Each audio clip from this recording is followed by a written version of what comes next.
여러분 안녕하십니까? 누리 PD입니다.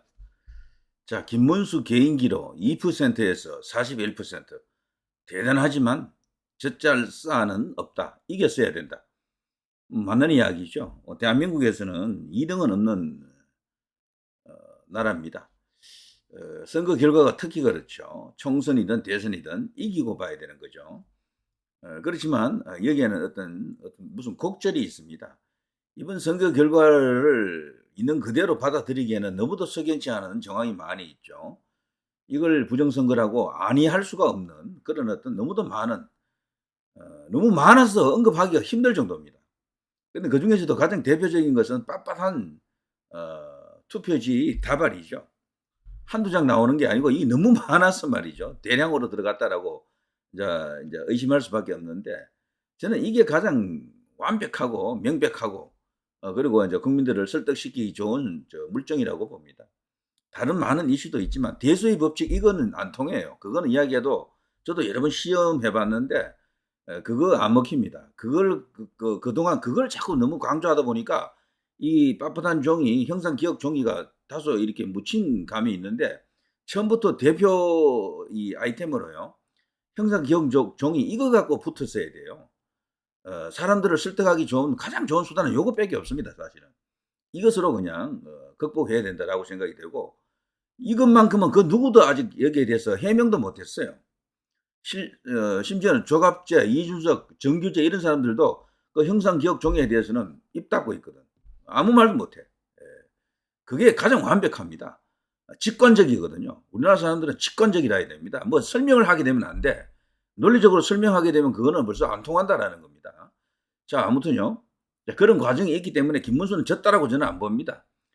사실상의 정신적 대통령 김문수, 이런 생각을 하고 싶은데, 자, 이재호 김문수 개인기로 41%, 국민의힘 국힘 해체 수준 개편해야 된다.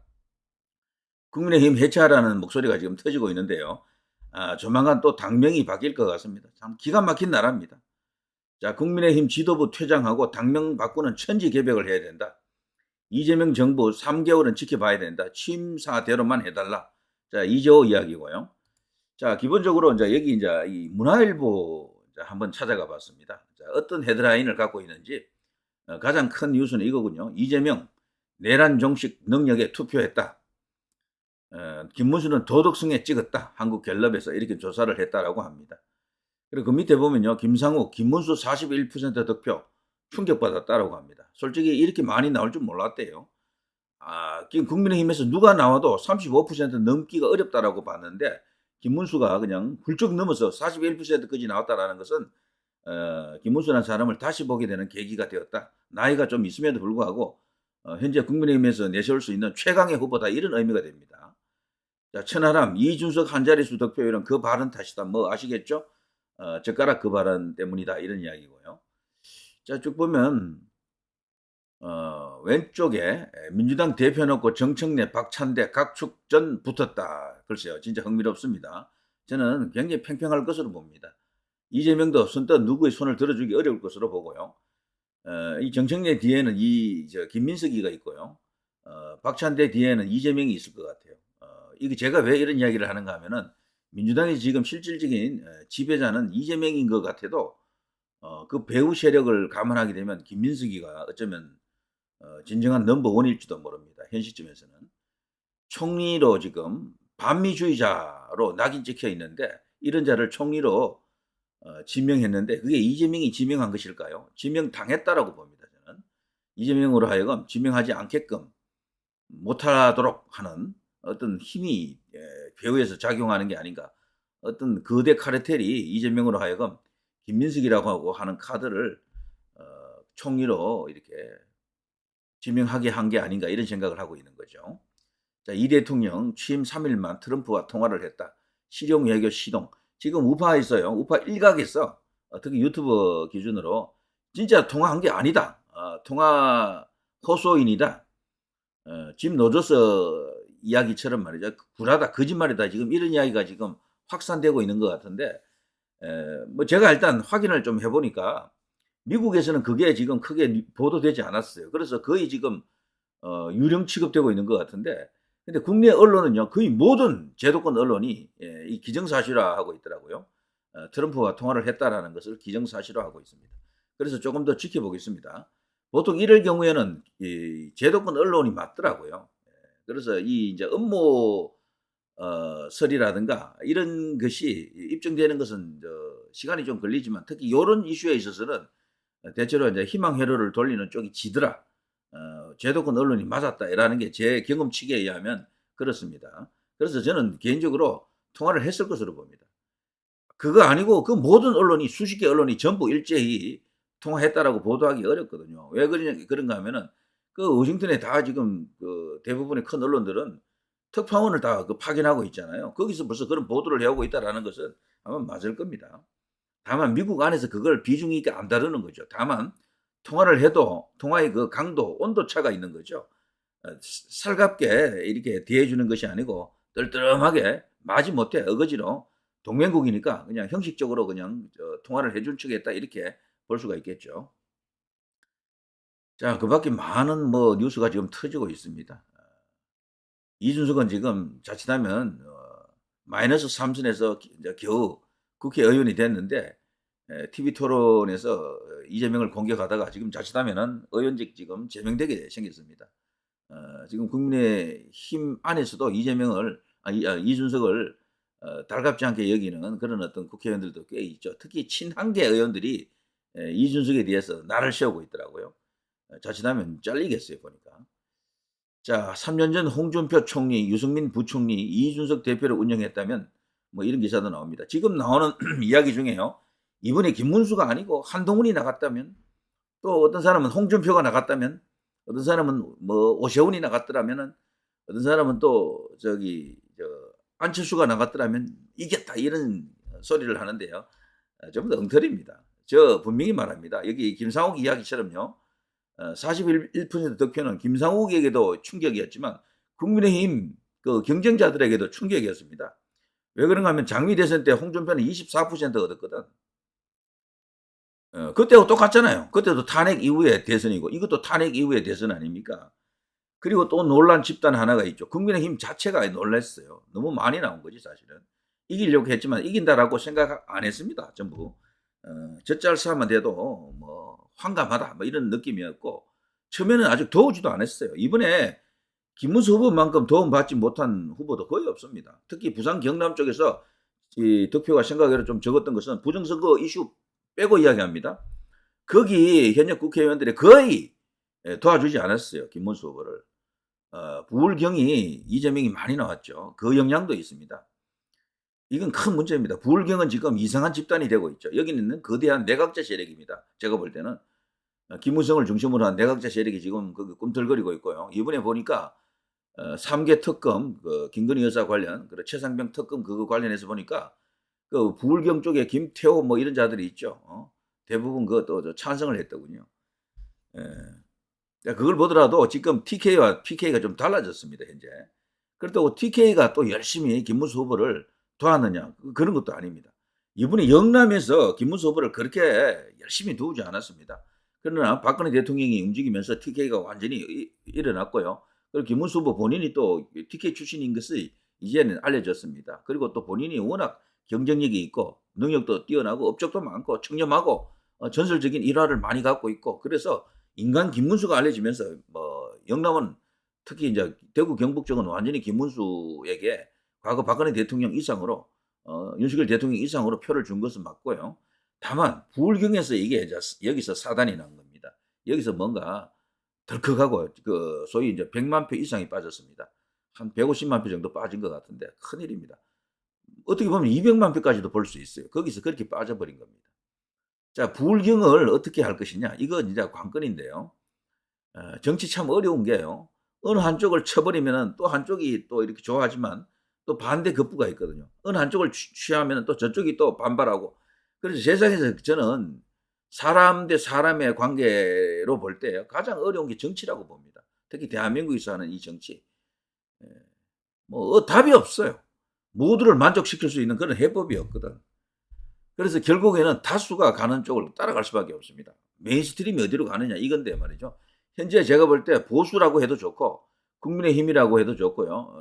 이 진영에서 지금 원하는 인물이 누구냐? 이재명의 맞상대가 누구냐? 이재명하고 지금 같이 대거리할 수 있는 싸움이 되는 사람이 누구냐? 저는 김문수라고 이제 개인적으로 이렇게 판단하고 있습니다. 현재 이재명과 지금 맞다이 칠 수 있는 사람은 여기 김문수밖에 없을 거예요. 두 사람이 너무 대조적이거든요. 어, 완전히 반대입니다. 반대 속성을 서로 갖고 있습니다. 이번에 부정선거 이슈가 없이 공정한 어떤 선거로 치러졌다 그러면은요, 지금 대한민국 대통령은 김문수가 되어 있을 가능성이 크다라고 이제 보는 사람이 많고, 자, 어쨌거나 그건 이제 별개로 치더라도 41%는 절대로 적은 득표가 아닙니다. 이준석이까지 이제 포함을 시키면 거의 5대5잖아요. 지금 깜짝 놀란 것은요, 민주당입니다. 민주당. 와, 이게 전국을 완전히 이제 주도 장악하기에는 이재명이가 생각외로 적게 나온 겁니다. 저들은 원래 60% 이런 걸 기대했어요. 그런데 이제 보니까 반반 돼버린 겁니다. 50대 50이 된 거죠, 사실은. 그래서 앞으로 향후 국민의힘이 정치를 잘만 하면은 통합만 잘하게 되면, 여기서 가장 중요한 것은 통합인데 찢어지면 또 엉망이 됩니다. 충분히 적은 의석으로도 한번 싸워볼 수 있다, 이렇게 이제 생각할 수가 있겠죠. 그리고 여기에 3년 전 홍준표 총리, 유승민 부총리, 이준석 대표를 운영했다면, 글쎄요, 저는 이런 것을 이제 주류측, 그러니까 친윤 주류 지지층에서 이걸 굉장히 싫어한다라는 걸 잘 알고 있습니다. 그렇지만 저는 싫다 좋다 호의 관점이 아니고, 정말 이렇게 나갔다 그러면 아마 선거에서 이겼을 겁니다. 부정선거 이슈가 있었다 해도 이겼어요. 왜 그런가 하면은 사전 여론조사에서 이런 상태에서는 여론조사에서 이기게 됩니다. 여론조사에서 이기면 실제로 결과적으로도 이겨버립니다. 그게 미스테리인데요. 여론조사에서 지면 결과적으로도 져버리고, 여론조사에서 이기면 결과적으로도 이기더라고요. 그거에 10년 이 안에 전부 다 그랬어요. 그래서 저는 이런 진영, 이런 포진이었으면 이게 대통합 같은 거거든. 범보수 대연합 같은 거거든요. 이런 식이면은 저는 이겼다라고 봅니다. 그리고 참고로 말이죠. 저는 이준석 안 좋아합니다. 다만 이런 것은 제가 팩트니까 이야기해 드리는 건데, 준석이가 당대표 할 때 세 번의 큰 선거가 있었거든요. 오세훈 시장, 박형준 부산시장, 이들이 재보궐선거에서 당선됐잖아요, 처음에. 그리고 그때 당시 국회의원 선거도 몇 자리 있었고, 또 다른 또 광역 단체장 선거도 있었던가 그렇죠. 어마어마하게 큰 선거였습니다. 재보궐 역사상 가장 큰 선거였다 해도 과언이 아니죠. 거기서 국민의힘이 당시 압승하잖아요. 그때 압승할 때 대표가 누굽니까? 당대표가. 어쨌거나 당대표가 이준석이었고요. 대선에서 승리하잖아요. 그때 당대표가 누굽니까? 이준석이잖아요. 그리고 그 직후에 지방선거에서 국민의힘이 압승하잖아요. 경기지사 빼놓고 다 이겼잖아요. 그때 당대표가 누굽니까? 이준석입니다. 이런 것은 팩트니까 제가 언급을 해드립니다. 저는 이준석 효과가 있었다고 봐요. 3%에서 5% 정도 있었던 겁니다. 20대 남, 30대 남, 3대 남, 2대 남들이 준석이로 인해서 한 최소 3%, 최대 5% 효과가 있었던 거죠.